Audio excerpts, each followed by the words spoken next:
loves, welcome back to my channel. If you're new here, my name is Mide. So today I'm going to be doing get ready with me while I talk about locks, specifically helpful tips for your lock journey. Okay, and I know that everybody's lock journey is different, okay, considering different lifestyle, different hair length, density, and all that stuff. What I'll be concentrating on is going to be what I went through, within the past 1 year since I started my lock journey. Okay, so let's get on with it. I'm going to be moisturizing my face first.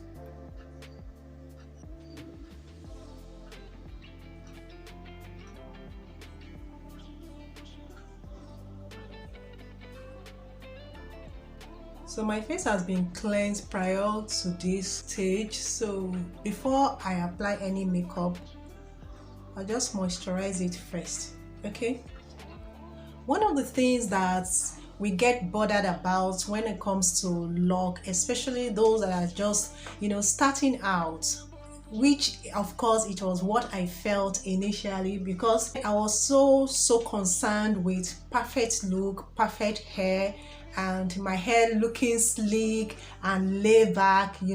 I actually found it very difficult, okay, to achieve that, because of course locks is not going to be like that. Locks cannot achieve the same look that you achieve with ponytail and the likes of that. Okay, so you're not going to get obsessed with your perfect look, or the way other people's hair is looking perfect and put together. Okay, at least it's not going to be like that at the beginning of your lock journey. That is number one tip, guys. So I'm just going to set my face with loose powder so that the shiny kind of reduce. Okay,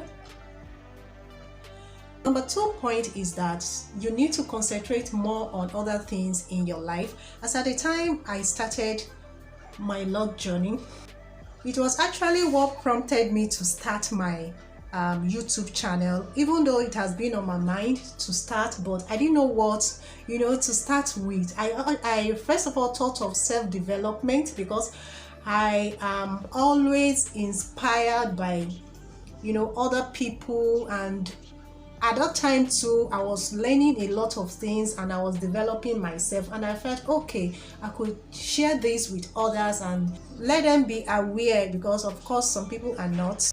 But then I found that very difficult initially. Something you're just starting out for the first time is not going to be smooth sail all the way. So I was having difficulties in navigating my way around YouTube, and I just thought, wow, but you learned how to lock your hair on YouTube, so why don't I just do that as well, and teach other people that are just starting out like I did on how to lock hair, and helpful tips on locks generally. Because as time goes on, I kept learning a lot of things, and I kept seeing things from different perception, different ways, and I felt, wow, let me share this. At that point I needed a lot of time to concentrate on what I had going on for me, and I thank God that my hair was not a distraction to me, because then I had locked it.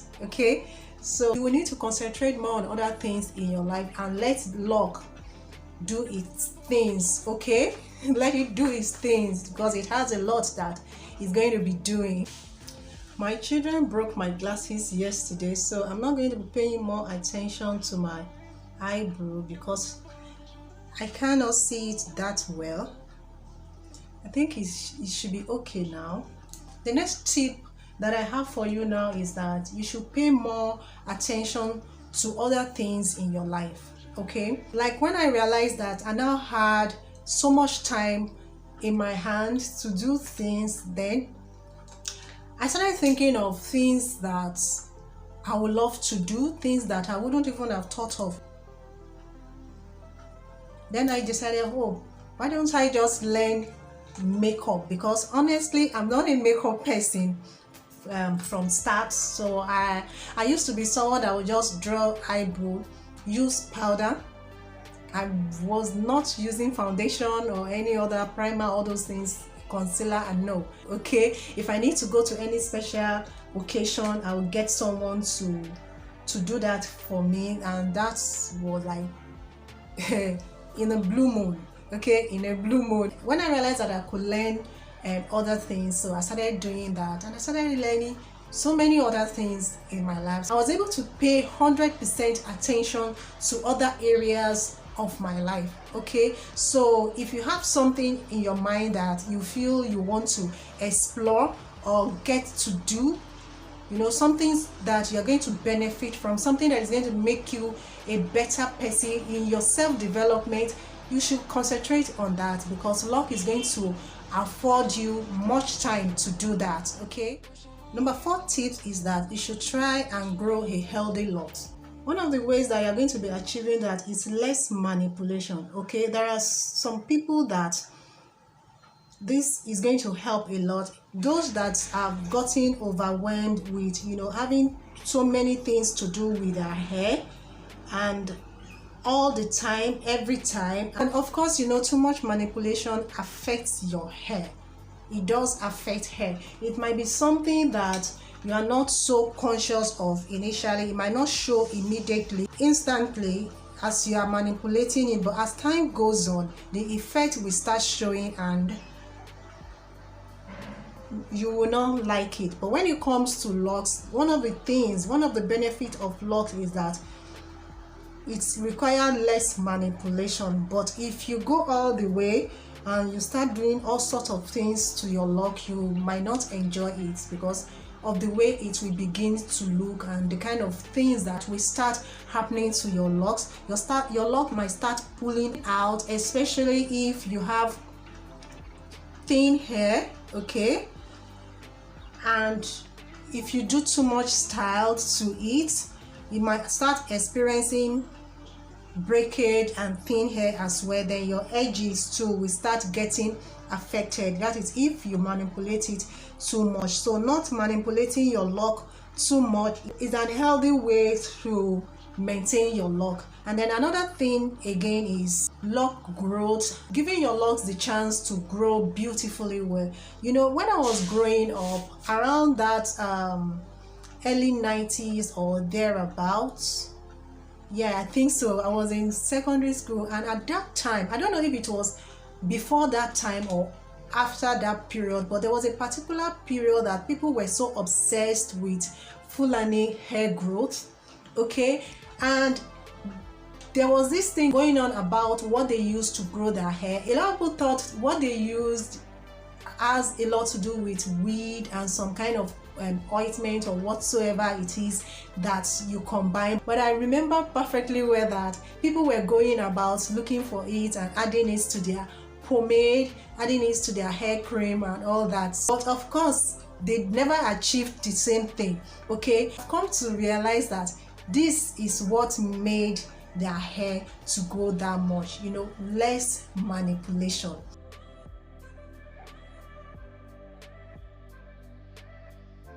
Less is more. Okay, unlike loose natural that you have so many things that you are applying to your hair to detangle, to thicken it, to make it soft, to moisturize it, for comb to pass through. When it comes to LOCs, you don't need all that, because you don't need to be detangling your hair and you don't need to be applying so many things. What you basically need for LOC growth is your oil to moisturize your scalp to prevent, you know, itching and dandruff. Then you need to moisturize the LOC itself, you know, depending on the weather where you are. So it's basically oil and water. All right, and when it gets to the time to use conditioner, then conditioner should be of a clear, light consistency, not milky type that is going to end up making your LOCs to look undesirable at the end of the day. And then of course, shampoo. So what you need is just shampoo, oil, water, and you know, any other thing that you might want to add to give your water or your oil scent that you will love. Okay, so like me, what I did was to get tea tree oil. I added that to my oil, and I added rose water to my water. Okay, and that kind of gives the water, you know, some kind of scent, and the smell, you know, became better. Rose water and tea tree oil, they both have their benefits, a lot of things that you can benefit from it. Okay, then another tip that I have found that is working perfectly well for me is having a perfect hair grooming, knowing when to wash your hair, retightening or retwisting your hair at the right time so that your hair does not start to look unkempt. Apart from it looking neat, then it also enhances growth. Okay, you just have to know what works best for your locks, for your type of hair, and then you apply it on your, you know, everyday life. Such will help your locks to grow beautifully well. For someone like me that have thick hair, I have fussy hair. Okay, like all parts of my head is fussy. This is not like I have 4B or 4 whatever, any other part. My hair is like the same everywhere. It's just density that is different. It's less dense towards the edge, but every other part is so thick. So I don't have different hair texture on my head. I don't have. So for those that have thin, soft texture kind of hair, the rate at which you retie your lock is going to be, you know, less than someone that has thick hair. Okay, and then of course the 8-week interval, 9-10 weeks interval is not applicable for all hair type. Okay, all right, let's move on. I think I've blended enough. I'm looking shining already. So I'm going to be applying a little bit of eyeshadow. Today's weather is not sending me at all. That's a little bit too much, but I hope I'm able to blend it out. So I've been able to blend it out because it was too much. I applied too much. So another tip is for you to accept that your lock is going to be definitely different from another person's lock. Okay, because you know, variety is the spice of life. We don't have the same type of hair, we don't have the same length of hair. There are so many people with curly hair, there are so many people with thick hair, and there are so many people with silky hair. So that's what makes us different. So your lock is going to make you different. It's going to make you look unique, and you better believe that you are unique in the way you look. Okay, some people are looking at you and they're admiring you. You don't know, and you are there admiring another person. So that's just the way life is. Your lock is going to be different from another person's lock. Okay, when you are crushing over a lock, make sure it is somebody that has a similar hair density, texture, and maybe lifestyle with your own. So by that, then it might look close to it. Okay, so that's going to help you a lot. I'm going to apply gold to my, you know, crease area, just to make my eye pop. The next tip is that you should pay attention to your scalp as time goes on. In a way, you get to see the type of oil that works for you and the type that does not. Okay, and then you should also try to give space in between and allow your scalp to secrete its natural oil, sebum, that kind of lubricates the hair and the scalp. Okay, there are some people that the scalp produce a lot of the sebum, and there are some that it does not produce that much. Like I have gotten to know that mine does not produce that much. So if I don't oil my scalp regularly, I kind of have flaky, you know, scalp. It leads to dandruff.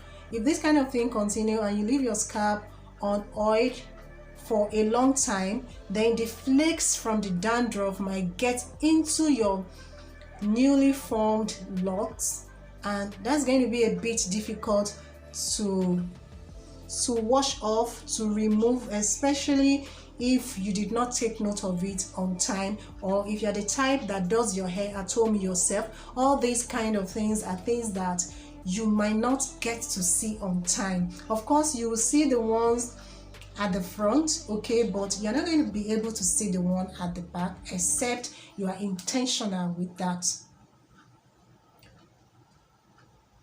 The next one is that no matter the type of lock that you have, okay, no matter the size that you have, don't expect perfectly looking locks. Don't expect your locks to look like fox locks that you're seeing, you know, all over the place.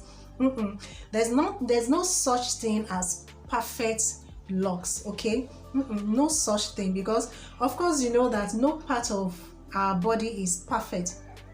All right, the boobs are not perfect, one is bigger than the other. The feet are not perfect, one is bigger than the other. What you should know is that your lock is unique, and so attach uniqueness to your lock and not perfection. All right.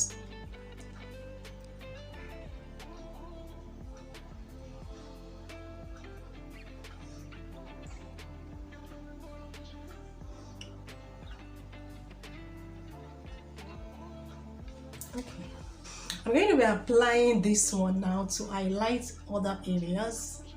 The next tip is I've mentioned earlier about retie, okay, but then do not follow a strict rule like I must retie the root of my lock every four weeks, or I must retie it every 6 weeks or 8 weeks. You need to pay attention to the way your hair grows. There are some people that their hair grows so fast, and there are some people that it does not grow that fast, okay? So you just have to know how fast your hair grows. There are times that you will need to retie the root of your hair at 4 weeks. There are times that it has to be at 8 weeks. You just have to take note of how your hair grows, how the type of hair that you have. Highly dense hair, when it grows out, it kind of make the grid, if you have established grid, it makes it disappear so fast, and when you're doing your retie, that can be a bit difficult, okay? When I go out, I would stop over at where I will get a new glass. So the next tip is about the stereotype kind of people. You are definitely going to be seeing people like that, although for the first 2 to 3 months your hair might be looking the same and nobody will know what you are carrying, or whether you've started a new hair journey or not. Nobody is going to know that until they realize that 3 months, 4 months, you're not taking down your hair, it's looking like the same, and they're not seeing that proper snatched kind of hair on you. Then of course some people will begin to like ask questions. Those that cannot keep things to themselves, they ask questions. Some don't, some just look at you in a funny way, but of course it's nobody's business the way I do my thing. Another beautiful thing about loc journey when you're just starting out is that you're going to start seeing other people with locks. These are the people that you never took note of before. You did not notice them before. You start to notice them, all right, because you have started your loc journey, and then you are conscious of your hair, and so you start to see people that has been on locs for a long time. You start to see people that are just starting their own. Yes, you're going to start seeing people that been carrying their locs for like 5 years, 6 years, 3 years, 2 years, all sort of people, different categories of people. Believe me, when you start to go out, you see them all around you. These are the people that had started their own for a long time, but because you were not interested in it before, you did not take note of them. But at this stage, you start to take note of them, and you start to feel like you're doing the right thing. You start to feel like you're on the right path. You start to feel like, okay, so I'm not strange. Okay, my mentality is not strange, okay, and then you begin to feel in tune with your hair, and you begin to feel satisfied that okay, you're on the right path. Okay, I'm going to use blush now. I think we are looking matte now, so I just use blush to brighten up my face. Okay, so at least that was what I felt when I just started out. Now I'm beginning to attach faces to locks that I see outside. In a day, at least I see one person with locks. 2 blocks to where I live, there is a lady there that has been carrying a lock for 5 years, and this is something that I never took note of before. That will be all, guys. Stay blessed, stay beautiful, and I'll see you in my next video. Bye. I hope I'm looking smashed.